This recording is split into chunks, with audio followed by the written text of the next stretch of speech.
सामायिक करने में किन किन चीज़ों का ध्यान रखना पड़ता है। यदि वैसे भाव हो रहे हैं तो समता भाव नहीं है। थोड़ा बेस कम करो और इको बढ़ाओ। समता भाव नहीं है। समता भाव लाने के लिए बहुत अधिक पुरुषार्थ की ज़रूरत है। अच्छा ये बताओ, टेढ़ी लाइन खींचना सरल है या सीधी लाइन खींचना सरल है? सीधी लाइन खींचनी है, सीधी तो खींचनी है। अरे बोलिए ना, कौन सी लाइन खींचना सरल है?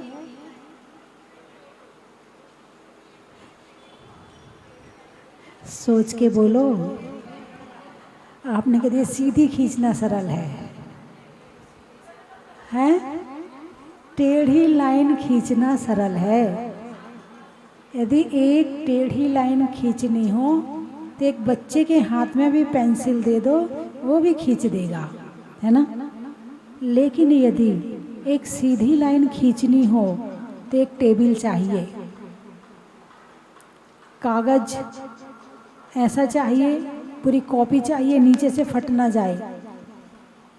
फिर उसके बाद एक स्केल चाहिए, स्केल रख के हाथ सधा हुआ चाहिए।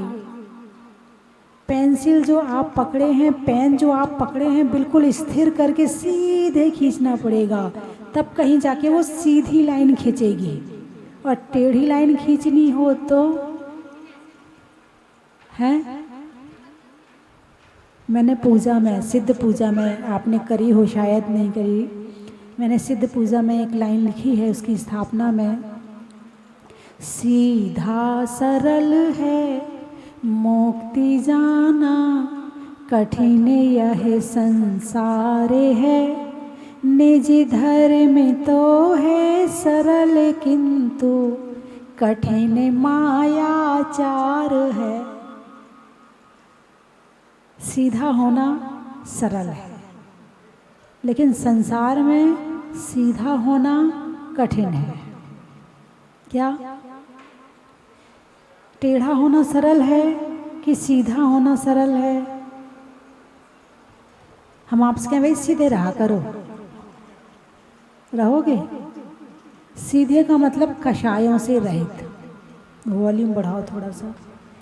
सीधे का मतलब कषायों से रहित होना, सीधा, बिल्कुल सीधा, कहीं से टेढ़ा मेढ़ा नहीं है। और एक कषाय हमें टेढ़ा मेढ़ा बना देती हैं। क्या करती हैं कषाय? टेढ़ा मेढ़ा बनाती हैं। लोग सीधी सड़क में टेढ़ा मेढ़ा चलते हैं। क्या लोग सीधी सड़क में टेढ़ा मेढ़ा चलते हैं और टेढ़ी मेढ़ी सड़क में सीधा चलना आ जाए? बहुत बड़ी बात है ना। तो चर्चा कल अपन ने शोक की थी कि शोक होता है तो शोक भी कषाय है। जब शोक की स्थिति होती है तो इंसान सामायिक नहीं कर पाता है। बैठ भी गया तो क्या करेगा? जो शोक है वही दिमाग में चलता रहेगा। और शोक की स्थिति तो बड़ी लंबी हो सकती है, सारे जीवन भी चल सकती है। थोड़ा बोड़ा काम में मन लगा, फिर शोक में आ गए, फिर काम में मन लगा, फिर शोक में आ गए। यानी जिसके प्रति जो चीज़ हमारे हाथ से चली गई है और वापस नहीं मिलेगी, उसकी जो स्मृति है उसको क्या कहते हैं? शोक कहते हैं। और शोक में भी अशुभ कर्म का बंध होता है, पाप कर्म का बंध होता है, हमारी दुर्गति होती है, आर्त ध्यान होता है और त्र्यंच गति की प्राप्ति होती है। कौन सी गति की आपको याद है? सुकुमाल की माँ याद है आपको? सुकुमाल की माँ ने कितने प्रयास किए थे कि बेटा मुनि ना बन जाए। पिता तो मुनि बन गया है, बेटा ना बन जाए, कितने प्रयास किए थे। और मुनिराज ने बता दिया था, यदि जिस दिन तुम्हारा बेटा किसी मुनिराज के दर्शन करेगा उस दिन ये दीक्षा ले लेगा। ऐसा बंदोबस्त किया कि मेरे बेटे को मुनि के दर्शन ना हो पाए। लेकिन बस कुछ चीज़ें निश्चित होती हैं, उसको हम बदल नहीं सकते हैं। भाई कर्म है ना, कर्मों की 10 तरह हैं, 10 करण हैं, जिसमें संक्रमण भी है, बदल भी सकते हैं, उपशम भी है, शांत भी कर सकते हैं, है ना। और अपकर्षण है, घटा भी सकते हैं, उत्कर्षण है, बढ़ा भी सकते हैं। लेकिन निधत्ति और निकाचित जो कर्म होता है, ना घटता है, ना बढ़ता है और ना बदलता है, उसका तो फल होता ही होता है कि जिस दिन ये मुनि के दर्शन करेगा उस दिन ये दीक्षा ले लेगा। माँ ने कितने बंदोबस्त किए थे, चारों तरफ बाड़ लगवा दी, सिपाही खड़े कर दिए, कोई गृहस्थी तो अंदर आ जाए मगर कोई मुनि अंदर नहीं आना चाहिए। और जब मुनिराज अंदर आना चाह रहे हैं और सिपाही उन्हें बाहर धक्का दे रहा है, सुकुमाल छत पर खड़े होके देख रहे हैं, धाय माँ बाजू में खड़ी है। और जब देखा, बोले ये कौन है, तो धाय माँ ने कहा पागल है। नहीं, ये पागल भी नहीं लग रहे हैं। माँ भी खड़ी है, माँ ने कहा ये पागल है, चल अंदर। बोले नहीं, पहले बताओ ये कौन है। माँ ने बहुत समझाया, नहीं समझा तो माँ अंदर चली गई। धाय माँ रोने लगी, बोले क्यों रो रही हो? बोले बेटे ये तेरे पिताजी हैं, ये पागल भी नहीं है, एक संत है, एक महात्मा है, एक मुनिराज है, एक साधु है ये। बस हो गया वैराग। और रात्रि में, वैसे तो जा नहीं सकता था, पूरा पहरा था, रात्रि में निकल गए, दीक्षा ले ली। अब माँ ने बेटे के दीक्षा लेने का इतना आर्त ध्यान किया, इतना आर्त ध्यान किया, खाना छूट गया, पीना छूट गया, सब छूट गया। मर कर के क्या बनी? शेरनी बनी। क्या बनी? अरे बोलिए ना, क्यों बनी? बेटा तो मुनिराज बन गया और माँ शेरनी बन गई। क्यों बन गई? आर्त ध्यान। किस कारण से? आर्त ध्यान। जो वस्तु चली गई है उसके सोच में, उसके शोक में अपनी जिंदगी को, अपनी आत्मा को नरक में मत डालो, अपनी आत्मा को त्रियंच गति में मत भेजो। और यदि करते हैं तो जो चला गया है उसको तो कुछ नहीं हो रहा है, लेकिन जो है, जो कर रहा है उसको होगा।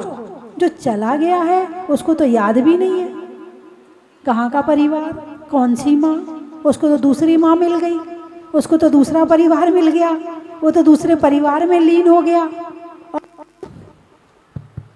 और तुम्हारा क्या हुआ?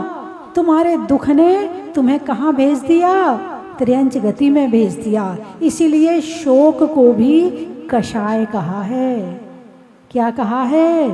कषाय कहा है। जो आत्मा की दुर्गति करा दे, जो आत्मा को दुखी करे, जो आत्मा को परेशान करे, उसको कहते हैं कषाय। अगली कषाय का नाम है जुगुप्सा। जुगुप्सा का मतलब है ग्लानि। ग्लानि का मतलब है घृणा। क्या? घृणा। घृणा शब्द से तो सभी परिचित है। अंग्रेजी में क्या कहते हैं? ग्लानि, जुगुप्सा और घृणा को अंग्रेजी में क्या कहते हैं? वो हेरिटेज होना क्या कहते हैं?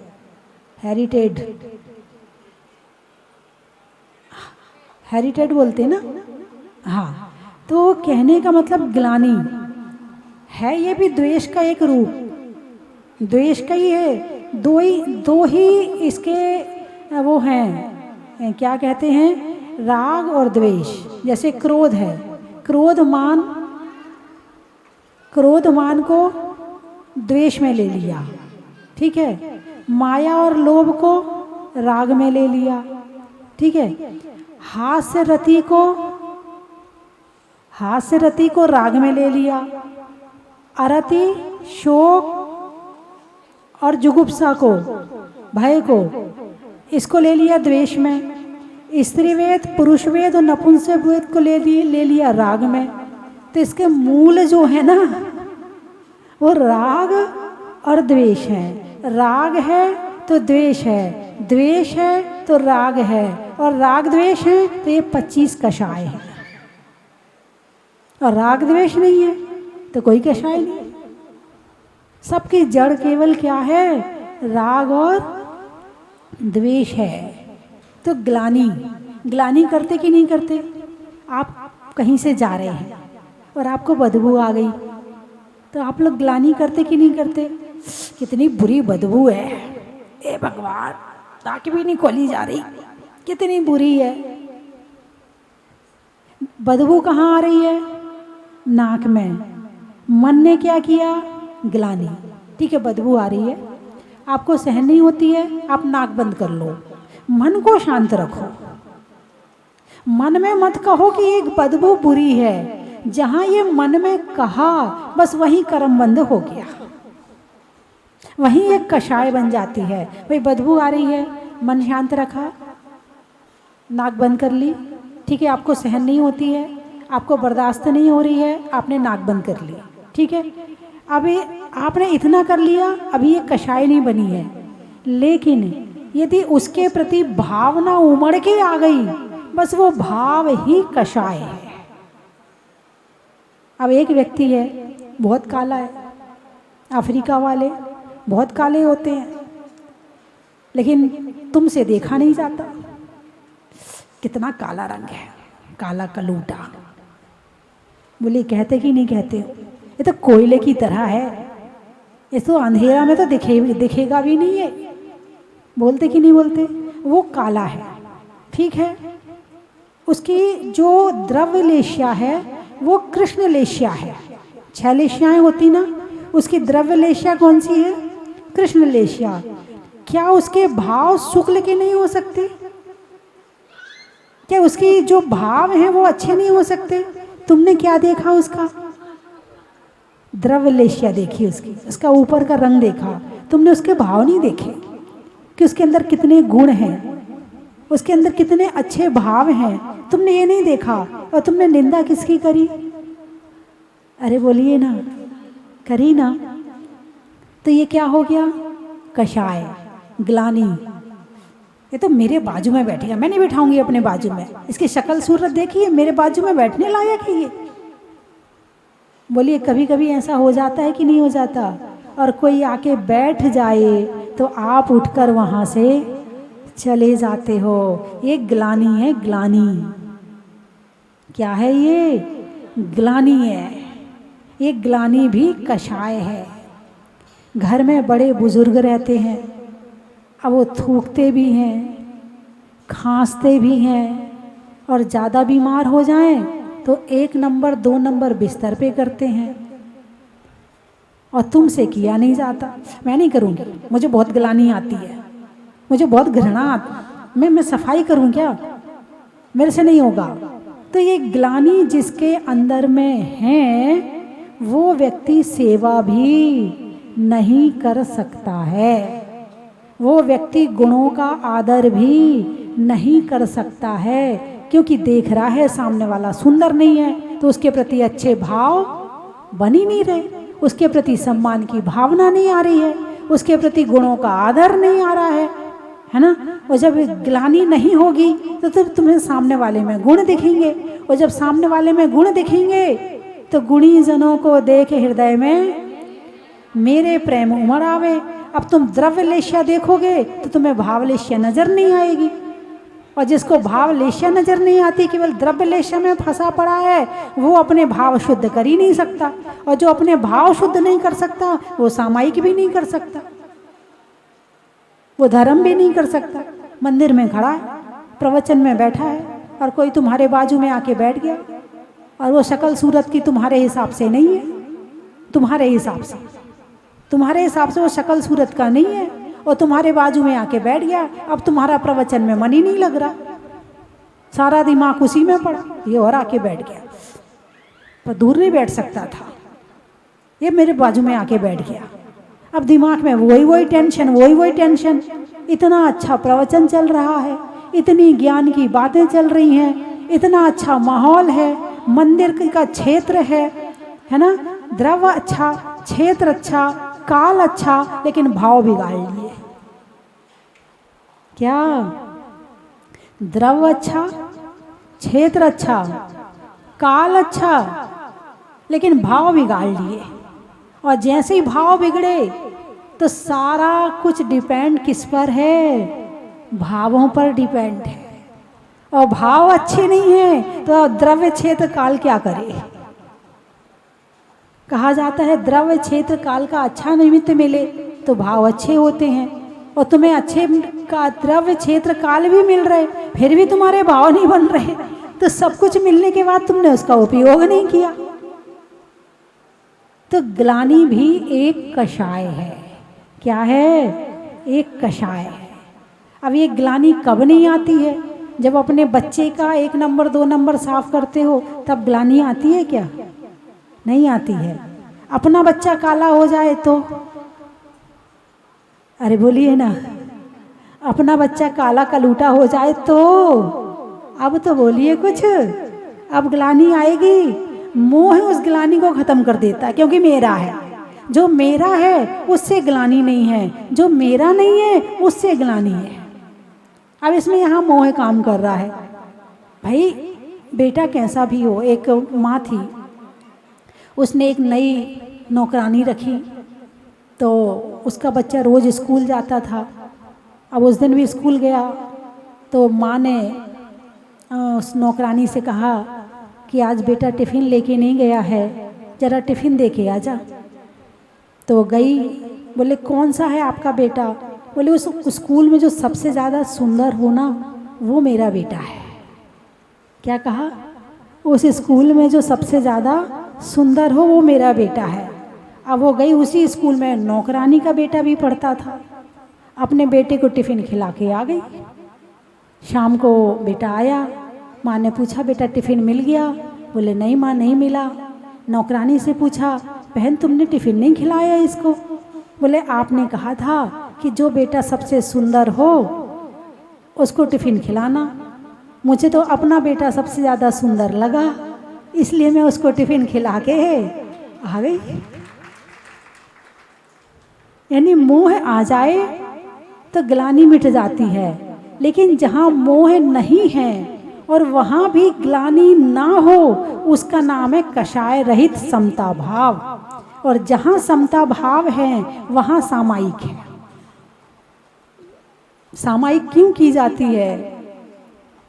समता भाव लाने के लिए क्रोध नहीं करना, मान नहीं करना, मायाचारी, लोभ, हास्य, रति, अरति, शोक, भय, जुगुप्सा, इनमें से कोई भाव ना हो तो समझना वो समता भाव है, और जो समता भाव है वो सामायिक है। अब ये तुम एक दिन में तो जीत नहीं सकते हो, है ना?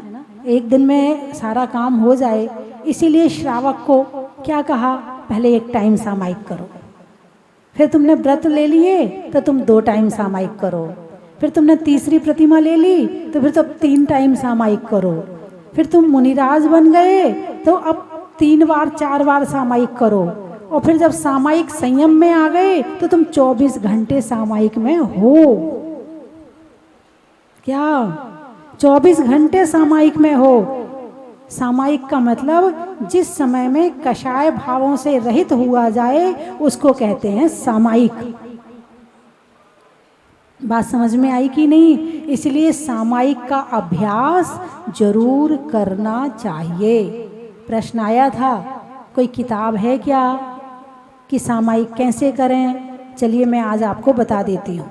ठीक है, पूर्व दिशा में मुख करके खड़े होकर हाथ जोड़कर फिर कहना चाहिए, पूर्व दिशा में जितने भी अरिहंत, सिद्ध, आचार्य, उपाध्याय, सर्व साधु, जिन धर्म, जिन आगम, जिन चैत्य चैत्यालय हैं, उन सबके चरणों में मेरा बारंबार नमस्कार नमस्कार नमस्कार और फिर 9 बार नमोकार। ठीक है, अब पूर्व दिशा के बाद फिर आप सिद्ध भक्ति यदि आती है तो सिद्ध भक्ति पढ़ लें, है ना, सिद्ध भक्ति, चैत्य भक्ति। इसके बाद फिर दक्षिण दिशा में भी ऐसे ही करना है, बैठ के नमस्कार करना। फिर पश्चिम दिशा में और फिर उत्तर दिशा में। दिशा कितनी होती हैं? 4।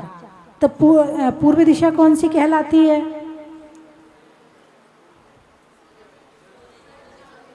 सो के उठ जाते हो जब सूर्योदय होता है? उठ जाते हो? पता है सूर्य कहाँ से उगता है? बहुत से लोग तो ऐसे होते हैं उन्हें यही नहीं पता उगता कहाँ से है और डूबता कहाँ से है। तो सूर्य उगा है, यदि उस तरफ हम मुख करके खड़े होते हैं, अब आपको दिशा बता दूं, सूर्य उगा है तो दक्षिण कहाँ है, तो पूर्व और दक्षिण का पता चल जाएगा तो पश्चिम और उत्तर का पता भी चल जाएगा।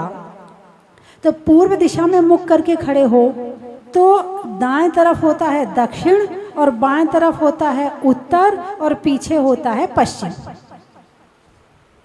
यदि आपने चाहे डूबता हुआ सूर्य देख लिया हो, चाहे उगता हुआ सूर्य देख लिया हो, तो आपको चारों दिशा का ज्ञान हो सकता है। यदि आप पूर्व दिशा की तरफ मुख करके खड़े हैं तो दाएं हाथ में क्या आएगा? दाहिना, दक्षिण, बाया, उत्तर, है ना। दाया स्वर, स्वर जानते हो, जो सांस चलती है, तुम्हारे नाक में से हवा निकल रही है, ये हवा नहीं है, ये बहुत बड़ा विज्ञान है, बहुत बड़ा विज्ञान है ये। यानी कि इसके माध्यम से पूरा बहुत बड़ा ज्योतिष है, इसके माध्यम से सामने वाले की और काम करने की बहुत सारी चीज़ों का पता लगाया जाता है, मिट्टी का, दिशाओं, सब चीज़ का पता लगाया जा सकता है। केवल ये तुम्हारी जो हवा आ रही जा रही है ना, इसके तुम केवल हवा मानते हो इसको, इसका बहुत बड़ा विज्ञान है जिसका नाम है स्वर विज्ञान। क्या नाम है? स्वर विज्ञान। तो दाहिना स्वर जो होता है वो सूर्य स्वर कहलाता है और बायां स्वर जो होता है वो चंद्र स्वर कहलाता है। उत्तर ठंडा है और दक्षिण गर्म है। यदि पूर्व दिशा की तरफ मुख करके खड़े होगे तो दक्षिण जो है वो गर्म है और उत्तर जो है वो ठंडा है। ऐसे हमारा ये जो स्वर है, यदि आपको जुकाम हुआ है, ये वाला स्वर चल जाए, जुकाम जल्दी ठीक हो जाएगा। और यदि किसी को ज़्यादा गर्मी रहती है तो ये वाला स्वर चले तो उसकी गर्मी शांत हो जाएगी, और यदि ये वाला स्वर चले तो उसकी गर्मी बढ़ जाएगी। बहुत बड़ा विज्ञान है इसका। इसको अब मैं थोड़े में क्या बताऊँ आपको, है ना। कोई आके बैठा है, कोई सामने आकर बैठा है, और जो बैठा है तो मान लो उसने कोई बात करी तो वो काम होगा कि नहीं होगा वो अभी पता चल जाएगा, केवल तुम्हारे बैठने से और नाक के स्वर चलने से। और इसके कलर भी होते हैं, जो हवा निकल रही है इसके कलर भी होते हैं। अब आप कहोगे माता जी ये कहाँ कहाँ की बातें बता रही हो, है। आपको तो केवल 2 ही चीज़ें आती हैं। जैसे हमारे पुराने बुजुर्ग होते हैं ना, वो मोबाइल में क्या देख पाते हैं, केवल किसी का फ़ोन आता है तो सुन लेते हैं और बंद कर देते हैं, या किसी को फ़ोन लगा लेते हैं। ऐसे तुम्हें 2 तरह की विद्या आती है कि कैसे घर चलाया जाता है और कैसे कमाई करी जाती है। बस तुम्हें 2 बटन खोलनी आती है, तीसरी नहीं आती है। जबकि ज्ञान का क्षेत्र तो इतना बड़ा है, इतना बड़ा है। यदि ज्ञान के क्षेत्र में घुसो तो ना गिलानी के भाव बने, ना शोक के भाव बने, ना तुम्हारे तो मतलब ये कषाएं तो बचेंगी नहीं। तुम ज्ञान के क्षेत्र में घुसो तो सही, ये तेरी मेरी सब छूट जाएगी। तुम पढ़ने के क्षेत्र में घुसो तो सही, ऐसा आनंद है ज्ञान में कि दुनिया में कहीं भी ऐसा आनंद नहीं है। लेकिन बस मन नहीं लगता। शादी होने के बाद बुद्धि ऐसी हो जाती है जैसे जंग लगा लोहा। ज्ञान में फिर मन नहीं लगता। फिर तो या तो कमाई और या घर गृहस्थी या बच्चे बाल बच्चे, बस तीसरी चीज बस। जितना सीए तक पढ़ना था सीए पढ़ लिया, इंजीनियरिंग पढ़ना था अब किताब का कोई काम नहीं जीवन भर। अरे बोलिए ना। और जो साहित्य से दूर रहता है उसके दिमाग में जंग लग जाती है। किसकी? चिंता की, डिप्रेशन की। इसीलिए अपने घर में बैठकर अपने बच्चों को बिठाकर, अपनी पत्नी को बिठाकर आधा घंटा 15 मिनट कम से कम स्वाध्याय और पाठ आदि जरूर करना चाहिए। यदि अपने दिमाग की जंग, अपने परिवार वालों के दिमाग की जंग निकालना चाहते हो और झगड़ा आदि घर में ना हो, यदि ये सब चाहते हो तो अपने घर में बैठकर आधा घंटा सामूहिक कार्यक्रम, जो स्वाध्याय है, पाठ है, भक्ति है, नमोकार मंत्र का 27 बार उच्चारण है, भक्तांबर का पाठ है, मेरी भावना का पाठ है, और जो घर में कोई शास्त्र रखा हो तो शास्त्र है, तुम्हारे घर में जिनवाणी रखी हो एक नया नया पाठ पढ़ लो। कभी वैराग्य भावना पढ़ लो, कभी मेरी भावना पढ़ लो, कभी 12 भावना पढ़ लो, कभी विराग भावना पढ़ लो,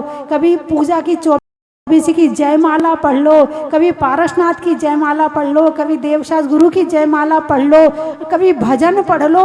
लेकिन ये घर में बैठकर यदि आप करोगे तो आपके घर में दिमाग में जंग नहीं लगेगी, यानी चिंता आदि का वातावरण नहीं रहेगा। और यदि नहीं करते हो तो जो आप कर रहे हो टेंशन, डिप्रेशन, आपके बच्चे उससे दुगना करेंगे। आपके बच्चे उससे दुगना करेंगे। थोड़ी देर मोबाइल छोड़कर, छुड़ाकर ये काम जरूर करना चाहिए। बोलिए हाँ या ना। पहले तो ये बात बताओ, ये बात सही है कि नहीं है? कौन कौन सही मानता है ये बताओ। हाथ उठाकर बताओ कौन कौन सही मानता है। अच्छा, सब लोग टीवी वाले। अच्छा, आप लोगों ने भी हाथ उठा लिया, ठीक है। अब सही मानते हो तो सही काम करना चाहिए कि नहीं करना चाहिए? दिन में एक काम तो सही कर लो।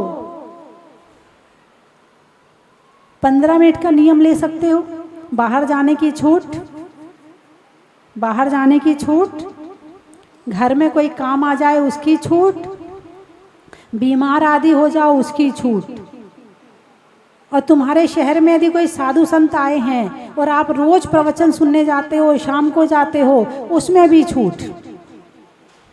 अब नियम ले सकते हो, उठाओ हाथ। 1 साल का, ज़्यादा दिन नहीं, टूट जाए ऐसा काम नहीं करना। 1 साल का नियम, ज़्यादा दिन का नहीं। अभी केशवराय पाटन में हूँ, मैं चली जाऊँ उसके बाद तो कर लोगे, तब तो हाथ उठा लो, उठा लो, उठा लो हाथ, उठाइए हाथ। पुरुष हाथ उठाएं तब काम ज़्यादा बनेगा।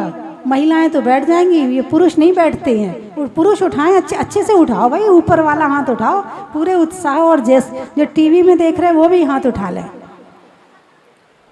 और जो ये काम कर लेगा वो सामायिक भी कर लेगा। जो ये नहीं कर सकता है वो सामायिक भी नहीं कर सकता है।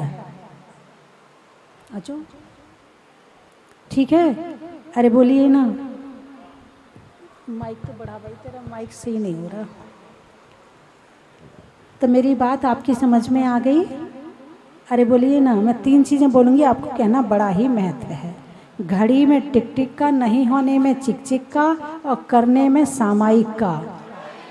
पंच परमेष्टि में उपाध्याय का, व्यापारियों में आय का, और करने में स्वाध्याय का, सेठों में ठाट का, बनिया में बाट का। और यहाँ 20 दिन तक रोज होने वाले मुनि सुव्रत पाठ का, विधान का, और घर में करने वाले पाठ का। चलिए, कहाँ से आए हैं? बम्बई। महीनों में मई का, रजाई में रुई का, और आने वालों में बम्बई का। क्या कर रहा है? अब हमारे पंडित जी अपने विचार व्यक्त करेंगे। चलिए। बोले गणनी आर का रत्न 105 स्वस्ति भूषण माता जी की जय। केशवराय पाटन अतिशय क्षेत्र में विराजमान। सावन की घटा का, रसोई में पटाखा और आने वालों में कोटा का। बोले मुनि सुब्रतनाथ भगवान की जय। मानवाओं, आप सभी विगत दिनों से पूज्य माता जी के लाइव प्रवचन सुन रहे हैं और बाहर जो देश विदेश में भी पूज्य माता जी के प्रवचन सुन रहे हैं, उनका भी हमारे पास फोन आता है, माता जी के दर्शन करने हैं, कब तक है माता जी। अब मैं क्या जवाब दूं? अभी माता जी ने निर्धारित नहीं किया है कि चतुर्मास कब होना है। जैसे ही डेट पता चल जाएगी, लेकिन इतना पता है कि 12 जून को जो शिलान्यास, 12 जुलाई को जो शिलान्यास होना है वो माता जी के सानिध्य में होना है। तो माता जी यहाँ पर विराजमान हैं। जो लोग भी बाहर से माता जी के भक्तगण आना चाहते हैं दर्शन के लिए, वो निश्चित पधारें। और मैंने आप सभी से पूर्व में भी निवेदन किया था कि आए और 12 जुलाई को होने वाले उस ऐतिहासिक शिलान्यास में सम्मिलित होकर के, हाँ, और एक शिला ये माता जी का आदेश समझे या अपना पुण्य समझे, आपको आना है और एक एक शिला ऐसे ऐतिहासिक अतिशय क्षेत्र के जीर्णोद्धार में, अतिशय क्षेत्र के शिलान्यास में लगा करके जन्म जन्मों के लिए पुण्य संचय करने का सौभाग्य प्राप्त करना है। मैं सभी से आग्रह करूंगा, निवेदन करूंगा। और उस शिलान्यास से पूर्व एक विधान भी हो रहा है, उसमें आप सभी सादर आमंत्रित हैं। उसकी जो पात्र आदि का चयन है वो कुछ समय बाद आपको बता दिया जाएगा, 1-2 दिन में। 1 तारीख से 8 तारीख तक कल्पद्रुम महामंडल विधान। हाँ, 1 तारीख से लेकर के 8 तारीख तक कल्पद्रुम महामंडल विधान का ऐसा आयोजन। शायद आप लोग, बहुत लोग बैठे होंगे और कई लोग ऐसे भी होंगे जिन्होंने आज तक वो विधान नहीं देखा होगा। तो उन सभी से निवेदन करूंगा कि आए और जोड़े के साथ उस विधान में सम्मिलित होकर के, जैसे भगवान का समोसरण लगता है, समोसरण में कैसे पूजन आराधना होती है, बैठ करके हम सभी उसका पुण्य लाभ लेंगे। तो सभी से निवेदन है पधारें और उसमें सम्मिलित होकर के जोड़े के साथ बैठने का सौभाग्य प्राप्त करें। मैं सभी से निवेदन करूंगा। साथ ही हमारे जो उस शिलान्यास में शिला अर्पित करना चाहें, उसमें अपने परिवार के नाम से रखना चाहें, किसी कारणवश वे आ नहीं सकते लेकिन हाँ शिला रखना चाहते हैं अपने परिवार के नाम से, तो मैं निवेदन करूंगा हीरक शिला के रूप में आप 51,000 रुपए की राशि के रूप के 51,000 रुपए की राशि में हीरक शिला और 31,000 रुपए की राशि में रत्न शिला, 21,000 रुपए की राशि में स्वर्ण शिला, 11,000 रुपए की राशि में रजत शिला और 5100 रुपए की राशि में ताम्र शिला और सामान्य शिला के रूप में आप 21,000 रुपए प्रदान करके उस 2100 रुपए सामान्य शिला के रूप में आप देकर के अपना सौभाग्य प्राप्त कर सकते हैं। साथ ही आप लोगों में से अनेक लोगों ने हमें स्वीकृति प्रदान कर भी दी है। कल कुछ लोगों के नाम लाइव नहीं पहुंच पाए थे, तो मैं उनके नाम एक बार बता देता हूं। सतीश चंद जी चावड़ी बाजार दिल्ली से, उन्होंने रजत शिला प्रदान की है, बहुत बहुत अनुमोदना। मधु जी वीरेन जी हापुड़ से, उन्होंने 21,000 रुपए की राशि के माध्यम से स्वर्ण शिला अर्पित की है, उनको भी बहुत बहुत साधुवाद और बहुत बहुत अनुमोदना। विनोद जी, दीपिका जी, इन्होंने जयपुर से रजत शिला के रूप में 11,000 रुपए प्रदान किए हैं, उनकी भी बहुत बहुत अनुमोदना।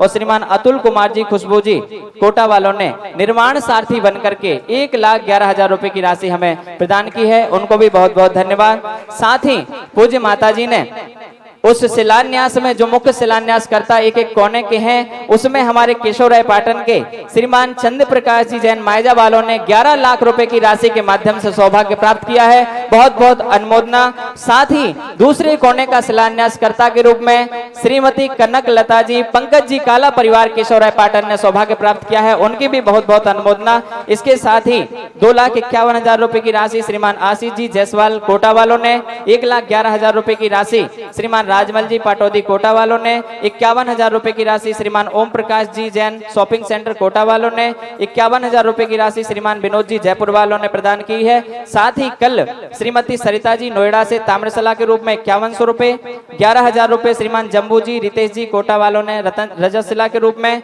और जामनगर से एक परिवार ने श्रीमान संजय जी कपूर चंद जी के परिवार ने 5 सामान्य शिलाएं ली हैं, उनकी भी बहुत अनुमोदना। संजय जी, मनोज जी, भागेश जी, जैनम जी, ऐसे परिवार ने सामान्य शिला। और आप सभी भी अपने परिवार के नाम से उन 5 शिलाओं में से एक शिला कोई भी अपने नाम से, अपने परिवार के नाम से, अपने बच्चों के नाम से स्थापित करके सौभाग्य प्राप्त कर सकते हैं और उस जीर्णोद्धार के कार्य से जुड़ करके हम सभी और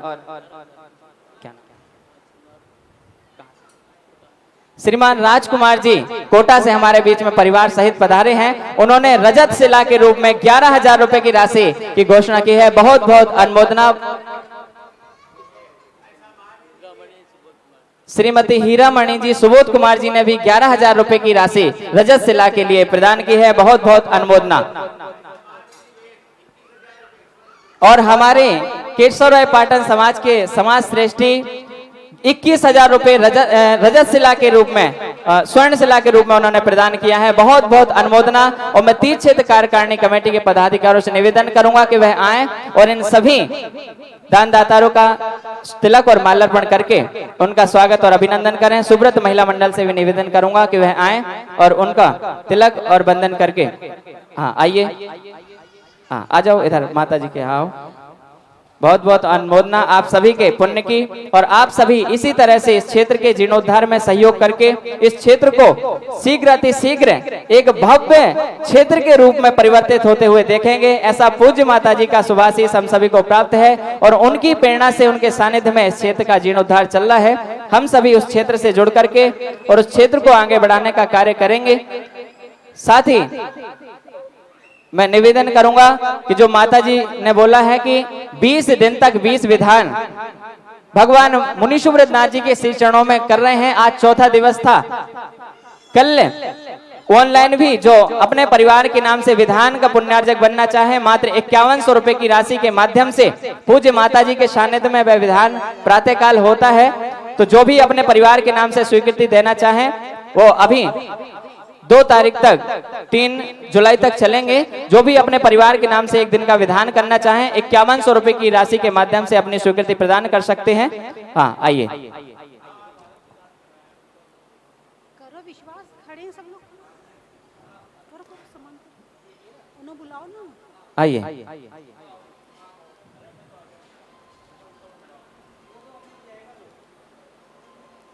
श्रीमान राजकुमार जी जैन साहब से मैं निवेदन करूंगा आए, उनका भी तिलक और माल्यार्पण कमेटी के कार्य पदाधिकारीगण करेंगे। फोटो लेके फोटो